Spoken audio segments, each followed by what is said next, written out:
Friends, welcome back to my channel. आप सब कैसे हैं? Well, let's start the class. आज हम पढ़ेंगे जियोग्राफी के, जैसा कि थंबनेल में आपने देखा, geography, Indian geography, BA 6th semester Indian geography के फर्स्ट चैप्टर को हम यहाँ बुक के कंटेंट को देखेंगे और उसके बाद हम इम्पोर्टेंट क्वेश्चंस आपको लेकर आएंगे जो कि आपके एग्ज़ाम में 99% जो है आपका आ सकता है वैसा ही क्वेश्चंस।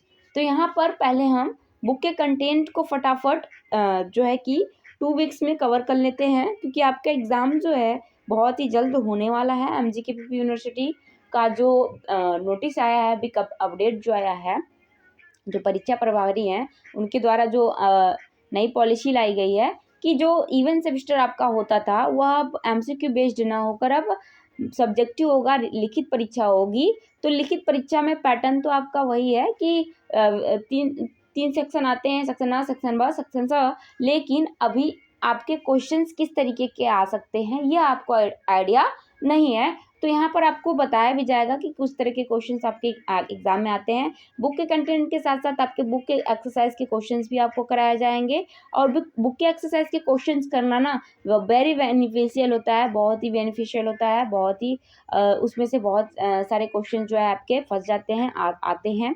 तो ये जरूर देख लीजिएगा। मैं अभी बुक के जो सिलेबस के एक्सरसाइज क्वेश्चन है उसका भी सोल्यूशन लेकर आऊँगी। सोल्यूशन अभी फटाफट हम क्या है बुक के कंटेंट को देखेंगे, क्योंकि बुक के कंटेंट को अगर हम देखेंगे नहीं, सिलेबस को देखेंगे नहीं, तो आप सभी क्वेश्चन का आंसर कैसे करेंगे। इसीलिए मैं पहले बुक के कंटेंट को ला रही हूँ, फिर हम क्वेश्चंस को देखेंगे, है ना।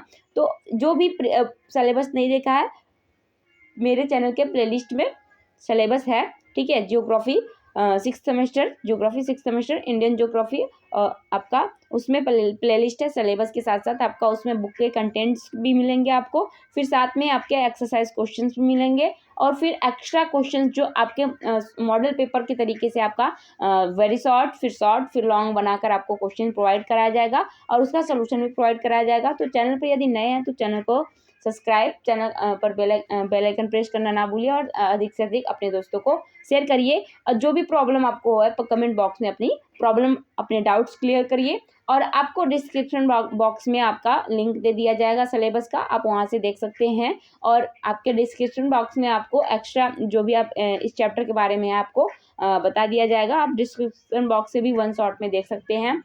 जो भी डाउट हो, जो भी आपको पूछना हो, क्वेश्चन करना है, आप कमेंट बॉक्स में जरूर करिएगा। तो चलिए आइए चलते हैं अपने फर्स्ट चैप्टर पर।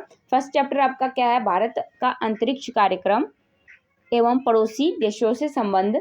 तो space programme of India and its relation with neighbouring countries. तो इसमें भारत का जो संबंध है उसको देखेंगे, और अंतरिक्ष कार्यक्रम कब कब कैसे हुआ था वह देखेंगे। तो बहुत ही इंपॉर्टेंट है, इससे क्वेश्चंस आपके पूछे जा सकते हैं। तो आइए चलते हैं फर्स्ट टॉपिक। मैंने हाईलाइट, जो भी इंपॉर्टेंट टॉपिक है उसको मैंने हाईलाइट कर रखा है, आप उसे पढ़ सकते हैं अच्छे से, ठीक है। हाईलाइटेड को और ज़्यादा ध्यान देना है, ठीक। तो आइए देखते हैं इसमें आपको पढ़ना क्या है। तो फर्स्ट टॉपिक में आपको पढ़ना है भारत का अंतरिक्ष कार्यक्रम। तो भारत का अंतरिक्ष कार्यक्रम जो है यह इसकी शुरुआत कैसे कब हुई। तो भारत का अंतरिक्ष कार्यक्रम जो है भारतीय अंतरिक्ष विज्ञान तथा प्रौद्योगिकी संस्थान IIST भारत एवं एशिया का पहला अंतरिक्ष विश्वविद्यालय था। क्या था? पहला विद्यालय है। यह विश्वविद्यालय तिरुवनंतपुरम शहर के वलियमला क्षेत्र में स्थित है। इसकी स्थापना 14 सितंबर सन 2007 को गणेश चतुर्थी के पावन अवसर पर की गई थी। भारत के पूर्व राष्ट्रपति एवं महान वैज्ञानिक डॉक्टर APJ अब्दुल कलाम यहाँ के कुलपति रह चुके हैं। यह संस्थान इसरो एवं भारत सरकार के अंतरिक्ष विभाग के माध्यम से प्रायोजित है। संस्थान को विश्वविद्यालय अनुदान आयोग से सम विश्वविद्यालय की मान्यता भी मिली हुई है। तो यह आपका विद्यालय हो गया, ठीक। अब इसी विद्यालय में हम इसके अंतर्गत, मतलब जो भारतीय अंतरिक्ष विज्ञान तथा प्रौद्योगिकी संस्थान है, उसी के अंतर्गत हम आगे देखेंगे कि इसमें क्या है। ऐसे पूछ सकता है कि भारत का अंतरिक्ष कार्यक्रम या भारतीय अंतरिक्ष विज्ञान तथा प्रौद्योगिकी संस्थान कहाँ स्थित है या किसके द्वारा स्थापित किया गया, तो यह भी आप बता सकते हैं, ठीक है।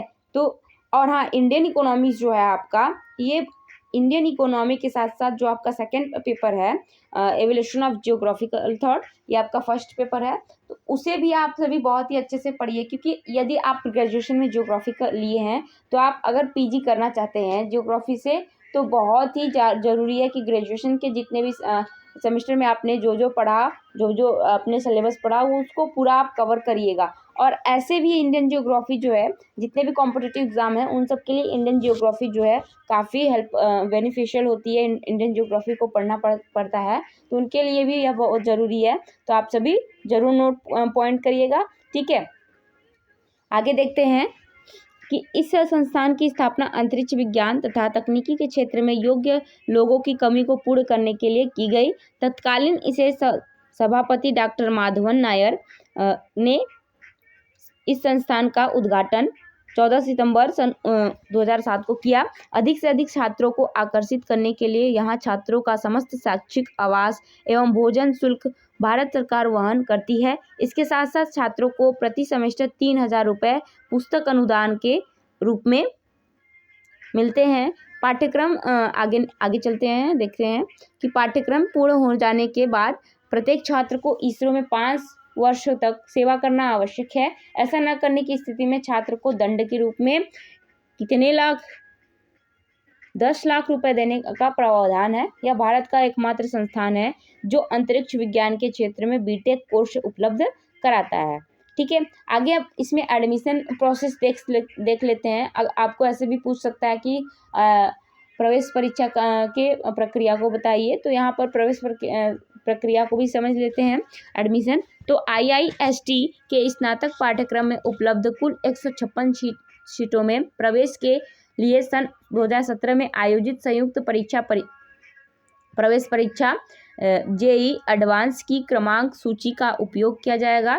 पूर्व काल में वर्ष 2007 से 2009 तक भारतीय प्रौद्योगिकी संस्थान द्वारा आयोजित संयुक्त प्रवेश परीक्षा JEE की क्रमांक सूची का उपयोग किया गया है। वर्ष 2010 से 2012 तक ICET परीक्षा का आयोजन किया गया। यह परीक्षा देश के सभी प्रमुख शहरों में आयोजित की जाती थी। सन 2011 में लगभग 96,000 प्रतिभागी इस परीक्षा में शामिल हुए थे। सुदूर दक्षिण भारत में स्थित होने के बावजूद भी इस संस्थान में प्रत्येक प्रदेश के विद्यार्थी प्रवेश लेते हैं। आगे शैक्षणिक एकेडमिक देख लेते हैं कैसा है यहाँ का। तो यह संस्थान स्नातक, परास्नातक एवं PhD की डिग्री देता है। स्नातक मतलब आपका जो ग्रेजुएशन है, परास्नातक जो पोस्ट ग्रेजुएशन है, और PhD की डिग्री देता है। संस्थान निमांकित शैक्षिक कार्यक्रम हो देता है। जैसे स्नातक में क्या करता है, आपका स्नातक जो है 4 ईयर का होता है। BA जो भी आप UG करते हैं, ठीक है, अंडर ग्रेजुएशन, तो UG जो होता है आपका ग्रेजुएशन वाला, वो 4 ईयर का होता है, जिसमें बीटेक आता है भौतिक विज्ञान के लिए के क्षेत्र में अंतरिक्ष अनुप्रयोग के साथ खगोल विज्ञान, पृथ्वी प्रणाली विज्ञान, रासायनिक प्रणाली विज्ञान, तारा भौतिकी, ग्रह विज्ञान एवं सुदूर संवेदन होता है। फिर सेकेंड आपका है बीटेक एवियोनोकी। फिर थर्ड है आपका बीटेक में वांतरिक, अभियांत्रिक, यह सब पढ़ना होता है। आगे फिर अब सेकेंड आता है स्नातकोत्तर कार्यक्रम, 2 साल का होता है। तो यहाँ पे जो है आपका PG होता है, तो इसमें आपको MTech करना होता है, सॉफ्ट कंप्यूटिंग।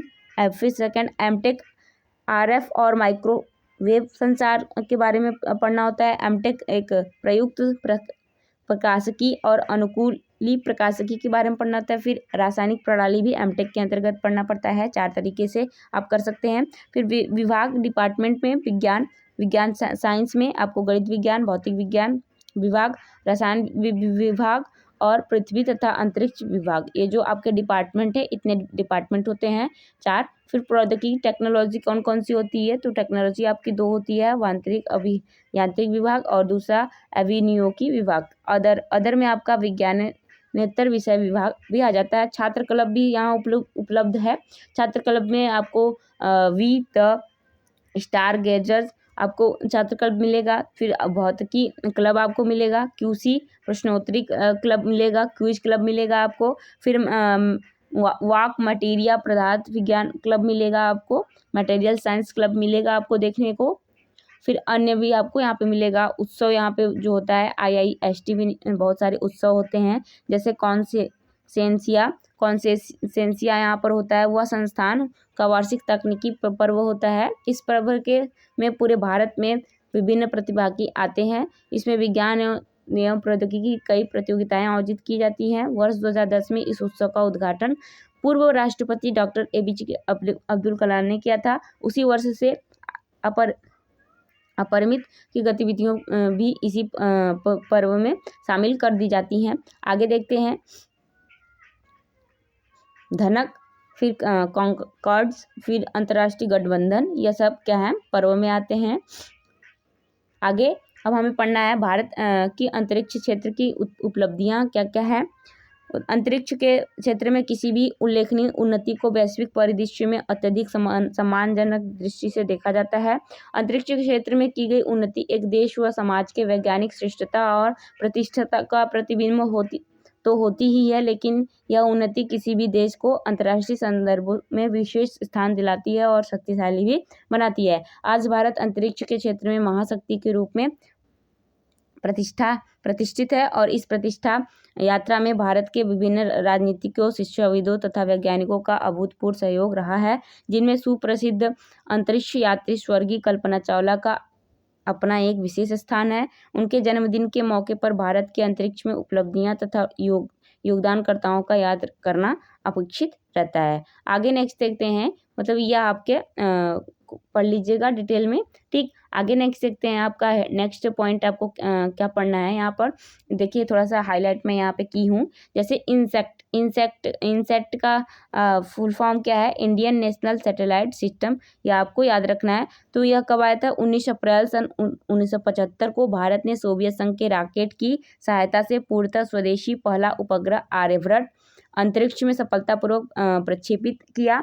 इसके पश्चात टीवी को सामान्य जन तक पहुंचाने के लिए इंडियन नेशनल सैटेलाइट सिस्टम का मार्ग खुल गया। अप्रैल 1984 में भारतीय वायुसेना के स्क्वाड्रन लीडर रहे राकेश शर्मा, जो कि अंतरिक्ष में जाने वाले प्रथम भारतीय बने। तो यहाँ से आपके बहुत सारे जो है क्वेश्चंस जो है जनरल क्वेश्चंस भी बन सकते हैं। आप सभी जनरल क्वेश्चंस को भी याद रखिएगा। फिर उसके बाद आपका यहाँ 14 जुलाई 2023 को चंद्रयान 3 ने श्रीहरिकोटा में अवस्थित सतीश धवन अंतरिक्ष केंद्र से उड़ान भरी थी।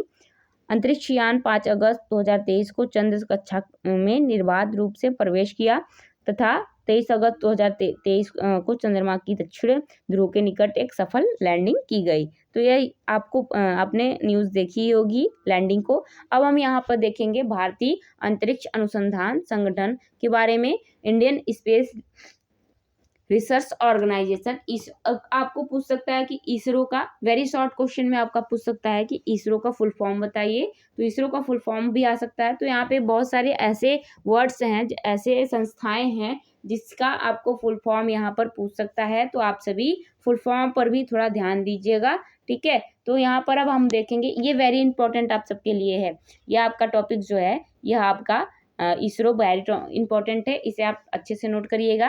पहला पॉइंट है, भारतीय अंतरिक्ष अनुसंधान संस्थान इसरो की स्थापना सन 1969 में हुई थी। यह भारत सरकार की अंतरिक्ष एजेंसी है तथा इसका मुख्यालय बेंगलुरु में है। सेकंड है, इसे अंतरिक्ष अनुसंधान हेतु देश के पहले प्रधानमंत्री जवाहरलाल नेहरू व उनके निकट सहयोगी और वैज्ञानिक विक्रम साराभाई के प्रयासों से स्थापित किया गया। थर्ड है, इसे भारत सरकार के स्पेस डिपार्टमेंट के द्वारा प्रबंधित किया जाता है, जो कि सीधे भारत के प्रधानमंत्री को रिपोर्ट किया करता है। फोर्थ है, इसरो के कई केंद्रों के देशव्यापी नेटवर्क के द्वारा संचालित होता है। फिफ्थ है, भारत के अंतरिक्ष विज्ञान के क्षेत्र में लगातार उन्नति की है और अनेक मामलों में यह साबित कर दिखाया कि संसार के किसी भी विकसित देश से वह पीछे नहीं है। सिक्स्थ है, अब अनेक देश भारत के प्रक्षेपण यान से अपने उपग्रहों को अंतरिक्ष में भेजने लगे हैं। इनमें ऐसे देश भी सम्मिलित हैं जिनके पास उपग्रह प्रक्षेपण की विकसित तकनीक नहीं है। भारत के द्वारा एक साथ 104 उपग्रहों का प्रक्षेपण इस बात पर ज्वलंत उदाहरण है, ठीक है। सेवेंथ है, इस प्रकार उपग्रह प्रक्षेपण कारोबार में भारत तीव्र गति से आगे बढ़ रहा है। इसी उन्नति की एक उल्लेखनीय उपलब्धि मिशन शक्ति है। तो यहाँ आपका क्या हुआ, यह इसरो का क्या था, इंट्रोडक्शन था, इसरो के बारे में पूरी डिटेल्स थी। अब हम आगे देखेंगे भारत के लिए इसरो का महत्व। अब इम्पोर्टेंस ऑफ इसरो का इंडिया के लिए महत्व देखेंगे तो 1 2 3 करके यहाँ दे रखा है कि पहला है, स्थापना के बाद भारत के लिए इसरो ने अनेक कार्यक्रमों व अनुसंधानों को सफल बनाया। इसने न केवल भारत के कल्याण हेतु अपितु भारत को विश्व के सामने सॉफ्ट पावर के रूप में स्थापित करने में भी विशेष भूमिका अदा की। सेकंड आपका है, देश में दूरसंचार प्रसारण तथा ब्रॉडबैंड अवसंरचना के क्षेत्र में विकास हेतु इसरो ने उपग्रह संचार के द्वारा कार्यक्रम को चलाया। इसमें इनसैट और जीसैट उपग्रहों की मुख्य भूमिका रही। आज भारत संचार सेवाओं के लिए 200 से अधिक ट्रांसपोंडरों का प्रयोग हो रहा है। इन उपग्रहों के द्वारा भारत में दूरसंचार, टेलीमेडिसिन, टेलीविजन, ब्रॉडबैंड, रेडियो, आपदा प्रबंधन, खोज और बचाव अभियान जैसी सेवाएं देना संभव हुआ है।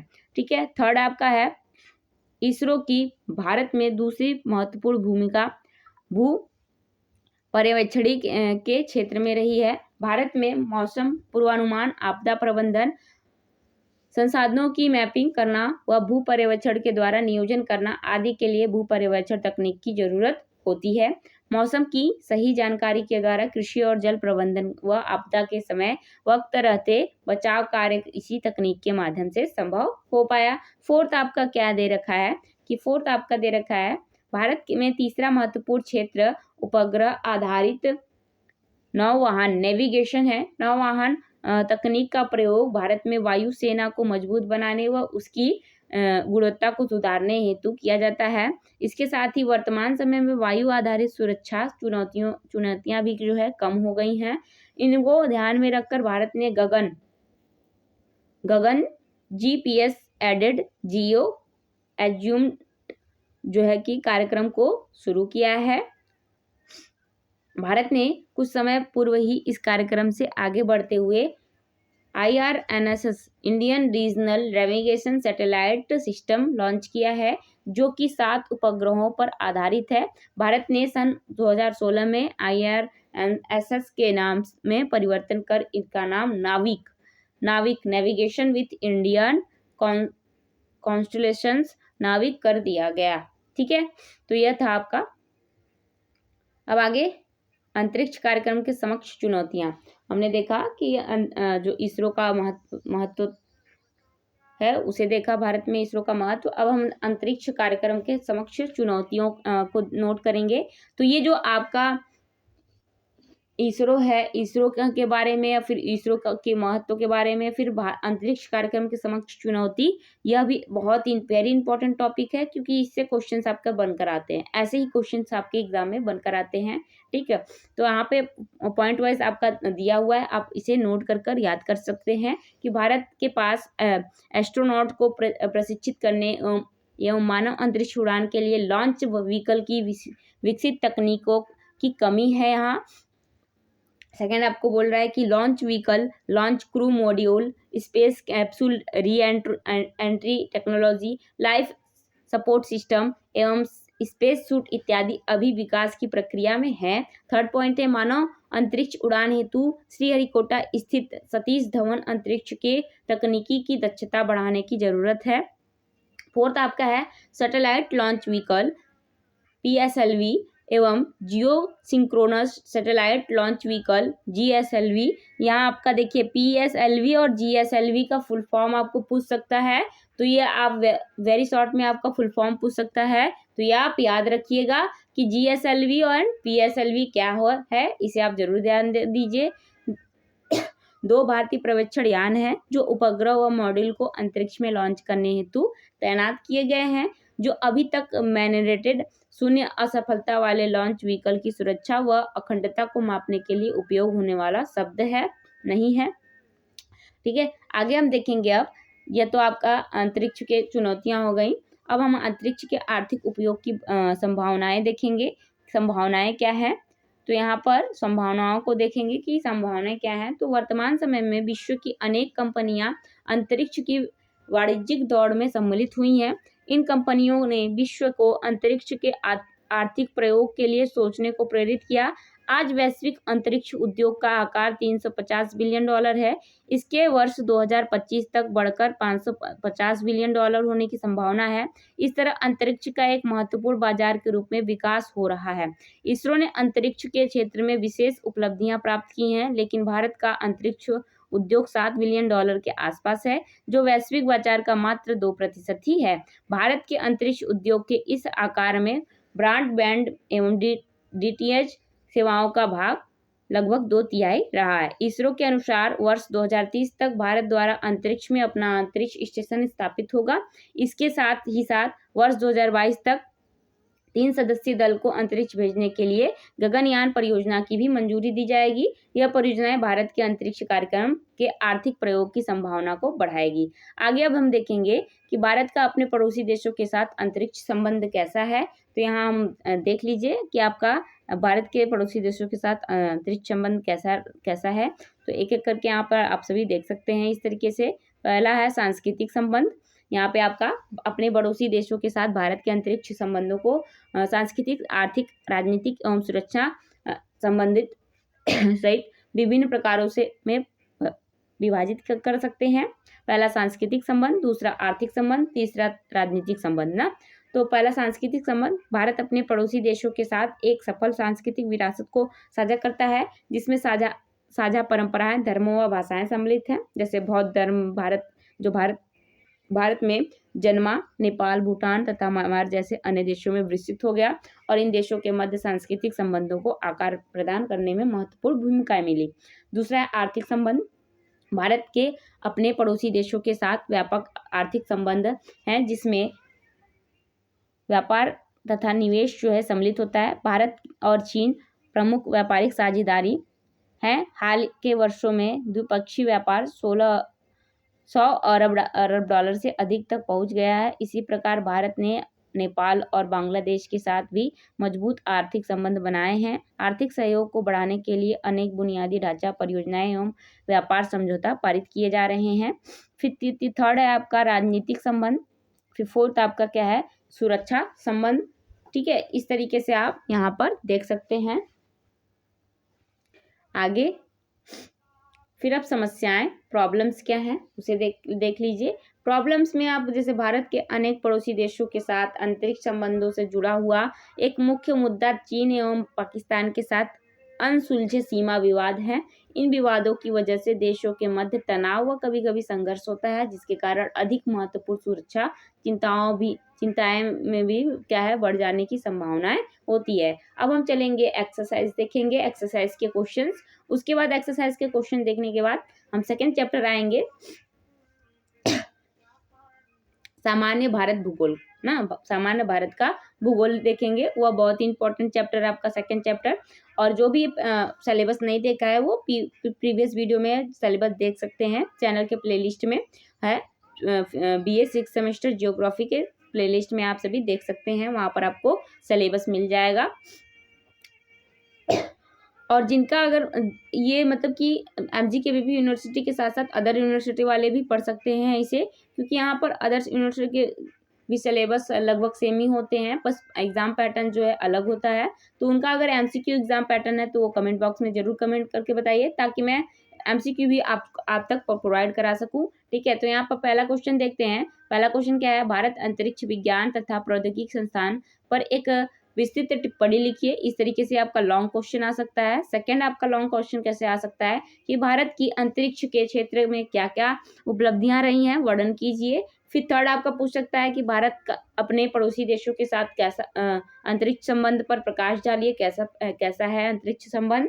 उसके बाद आपका शॉर्ट आंसर में टाइप क्वेश्चन में पूछ सकता है कि भारत अंतरिक्ष अनुसंधान संगठन के बारे में बताइए, इसरो कैसा है। फिर उसके बाद सेकंड है अंतरिक्ष कार्यक्रम के समक्ष कौन कौन सी चुनौतियां हैं यह बताइए। थर्ड है अंतरिक्ष के साथ आर्थिक उपयोग की क्या संभावनाएं हैं, संक्षिप्त में बताइए। फोर्थ है भारत के अपने पड़ोसी देशों के साथ अंतरिक्ष संबंधों के प्रकार को बताइए। फिर है ऑब्जेक्टिव टाइप क्वेश्चंस, यहाँ पे ऑब्जेक्टिव टाइप क्वेश्चंस भी आप देख सकते हैं इस तरीके से 1 2 3 करके दिया है। फिर हम मिलेंगे नेक्स्ट चैप्टर में, नेक्स्ट वीडियो लेकर आएंगे सामान्य संरचना, general structure of India. India के सामान्य संरचना को यहाँ पर देखेंगे, जो कि यह बहुत ही इंपॉर्टेंट होने वाला है आपके लिए। इससे आपके एग्जाम में क्वेश्चंस आएंगे जरूर। ठीक है, तो मिलते हैं नेक्स्ट वीडियो में। Thanks for watching video.